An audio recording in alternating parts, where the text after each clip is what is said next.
Cut करता येईल. शंख जरा साईटून पाण्यातून हे झालेला आहे. दुसरा शंख आणायला पाहिजे आहे. नेक्स्ट टाइम आणतो. नेक्स्ट टाइम दुसरा शंख आणून महादेवाची पूजा करण्यासाठी येणार आहोत. हा महादेवाचा शंख ठेवलेला आहे. हर हर महादेव.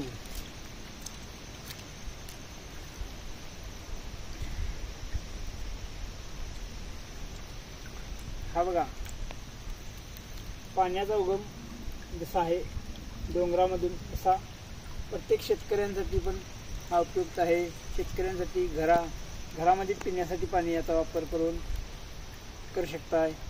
परत असं हे बघा ग्रामपंचायत पाल, हे बघा इथे ग्रामपंचायत पाल लिहिलेलं आहे. वरती वा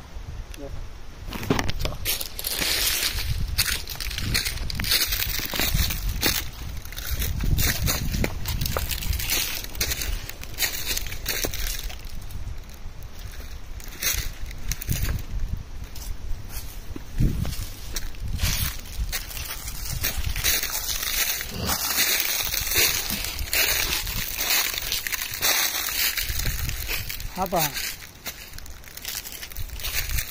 ग्रामपंचायत पाल या ठिकाणी पाणी सायपन पद्धतीने पाणी जाण्याचा हा मार्ग आहे. हा पाणी ज्या पद्धतीने सायपन जातो त्या पद्धतीने हा बघा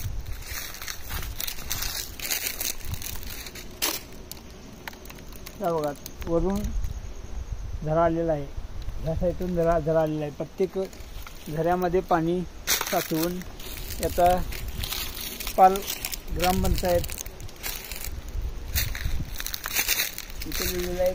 पाल ग्रामपंचायत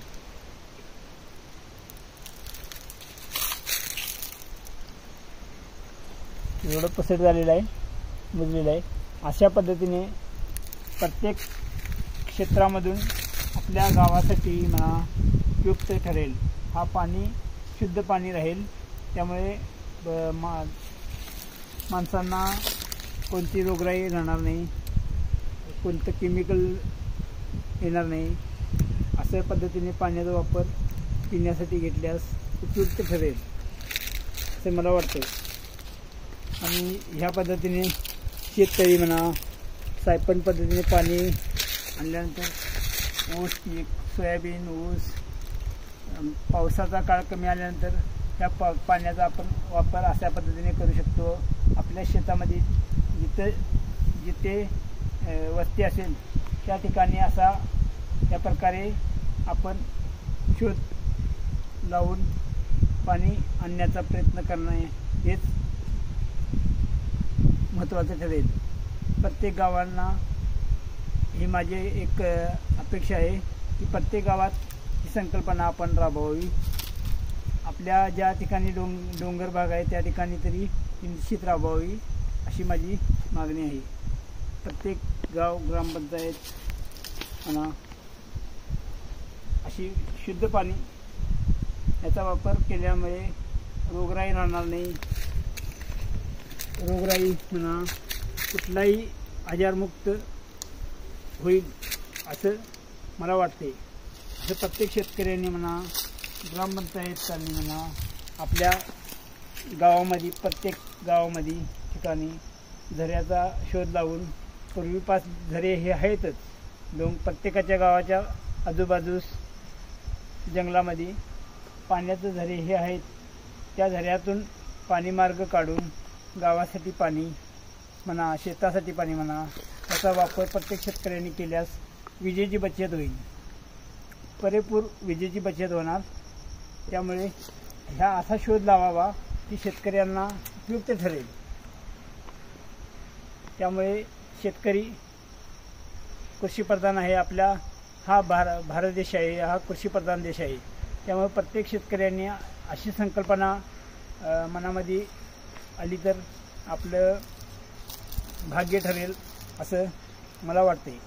कारण की मी स्वतः आमच्या शेतामध्ये सायपन पद्धतीने ज्या पद्धतीने हा उगम आत्ता मी बघितलेला आहे. कारण मी ज्यावेळी छोटा होतो त्यावेळेस असं कटनाचा असं मातीचा एक हे लावत होतो आम्ही. बारीक मुले पाणी जाते वेळी हा इकडे यायला करत होतो. अशा पद्धतीने आम्ही हे करत होतो. इथे बंदीचे प्यायच्या ह्याच्यात आलेलं आहे पाणी, जाऊ दे. हे बघा,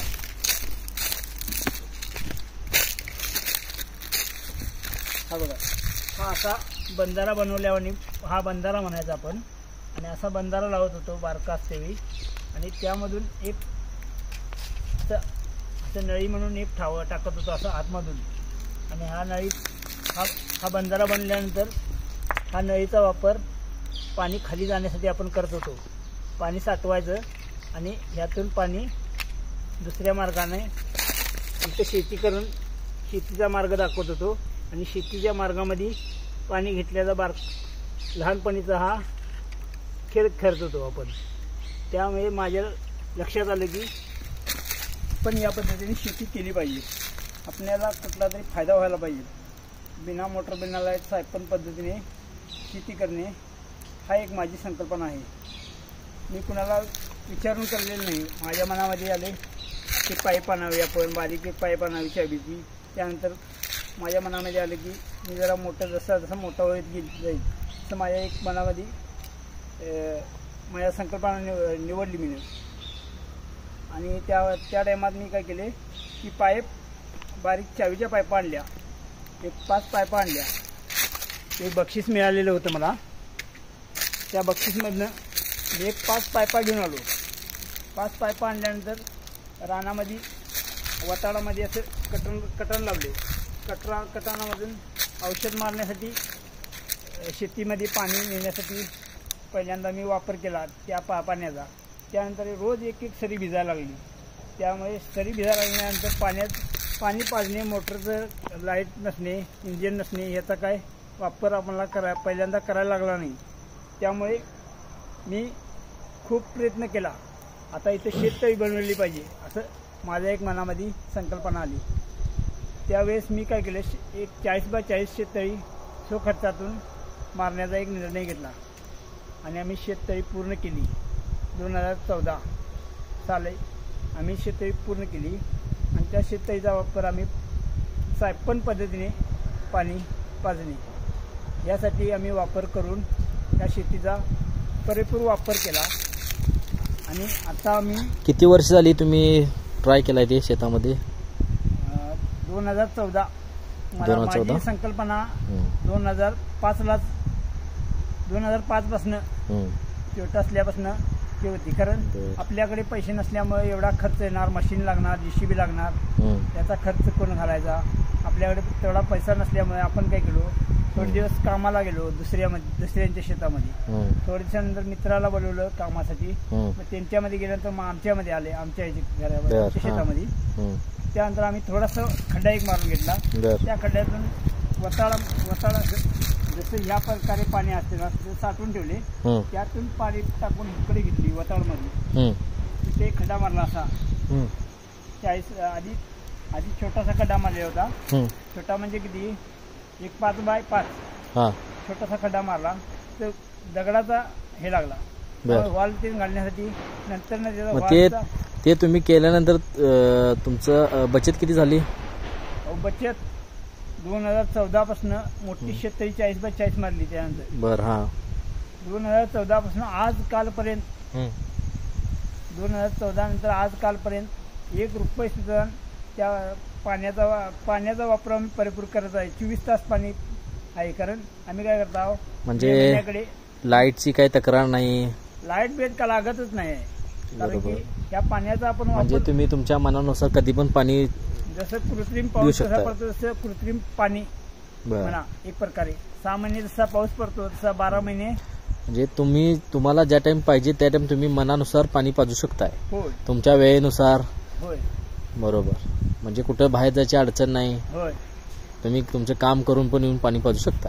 प्रत्येक शेतकऱ्याला हे माझं सांगणं हेच आहे की बरोबर. प्रत्येक शेतकरी प्रगतशील बनायला पाहिजे. बरोबर. कारण की सक्षम बनायला पाहिजेत. प्रत्येक शेतकऱ्याला म्हणून एक कोणी की बाबा तुझं शेती नाही आहे, तुझं शेती आहे करून काय पिकत नाही असं कोणी कुणाला म्हणू नये. बरोबर. हेच माझा ध्यास आहे. बरोबर. आणि मी प्रगतशील शेतकरी प्रत्येकाला बनवावं अशी ही माझी संकल्पना आहे. नेक्स्ट व्हिडिओमध्ये तुम्ही तुमचं शेत दाखवा. किती किती पिकले तुमच्या शेतामध्ये, काय काय आहे. आम्ही आमच्या शेतामध्ये ऊस बर. आता आम्ही गेल्या वर्षी ऊस, बर. मिरची, वांगी या प्रकारे सगळे आपलं सोयाबीन पण करत आहोत. बर. सोयाबीन झाल्यानंतर तंबाखू लावतो. तंबाखू आता तुम्ही शेतामध्ये कोणती भाजी लावली आहे? तंबाखू हे पीक बंद केलेलं आहे. त्यानंतर ऊस, सोयाबीन, परत हरभरा, वांगी या प्रकारे आम्ही पिके घेत आहोत. बर.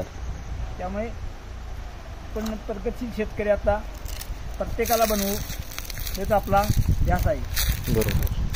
तर तुम्हाला पण यांच्यासारखी शेती करायची असेल तर तुम्ही यांच्याशी संपर्क साधू शकताय. माझा फोन नंबर घ्या पाहिजे असला तर तुम्हाला आपण टाकू, टायटलमध्ये टाकू. फोन नंबर घेऊ शकता. 9607 41 94 77. ओके. प्लीज या नंबरला तुम्ही संपर्क साधू शकता. आणि लाईक आणि सबस्क्राईब करा म्हणजे मला असं व्हिडिओ अजून यापुढची त्यांनी व्हिडिओ बनवू शकतील असं तुम्ही त्यांना सबस्क्राईब करा. रवींद्र कामते यांचं यूट्यूब चॅनलचं नाव आहे. यापुढे त्यांनी तुम्हाला बेस्ट देतील, परिपूर्ण माहिती देत राहील. ओके.